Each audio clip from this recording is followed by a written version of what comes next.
অন্তর্বর্তীকালীন সরকারের উপদেষ্টা হতে যাচ্ছেন বৈষম্য বিরোধী ছাত্র আন্দোলনের প্রধান সমন্বয়ক নাহিদ ইসলাম।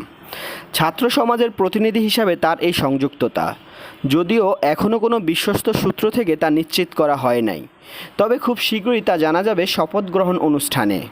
শিক্ষার্থীরা নিরাপত্তার স্বার্থে এখন পর্যন্ত উপদেষ্টাদের নামের তালিকা প্রকাশ করেনি, তবে ধারণা করা হচ্ছে অন্তর্বর্তীকালীন সরকারের প্রধান উপদেষ্টা ডক্টর মোহাম্মদ ইউনূসের চাওয়ার ভিত্তিতেই নাহিদ এই সরকারের উপদেষ্টা হতে যাচ্ছে। ডক্টর মোহাম্মদ ইউনূস প্রথম থেকেই তারুণ্য বান্ধব নেতৃত্বের কথা বলে আসছেন। ঢাকা বিশ্ববিদ্যালয়ের সমাজবিজ্ঞান বিভাগের শিক্ষার্থী নাহিদ ইসলাম একজন মানবাধিকার কর্মীও। তার ঠান্ডা মাথার বুদ্ধিদীপ্ত নেতৃত্বের কারণেই কোঠা সংস্কার আন্দোলন থেকে এক দফা আন্দোলন ও পরবর্তীতে সরকারের পতন ঘটান তিনি। শুধু তাই নয়, সরকারের পতনের পরেই তিনি দৃঢ়ভাবে ঘোষণা দিয়েছিলেন, কোনো সেনা সমর্থিত সরকার কিংবা রাষ্ট্রপতি শাসিত সরকার এই ছাত্র সমাজ চায় না। ছাত্ররা এই গণ অভ্যুত্থান সফল করেছে, তাই ছাত্রদের মনোনীত প্রার্থীদের নিয়েই এই অন্তর্বর্তীকালীন সরকার গঠন করতে হবে।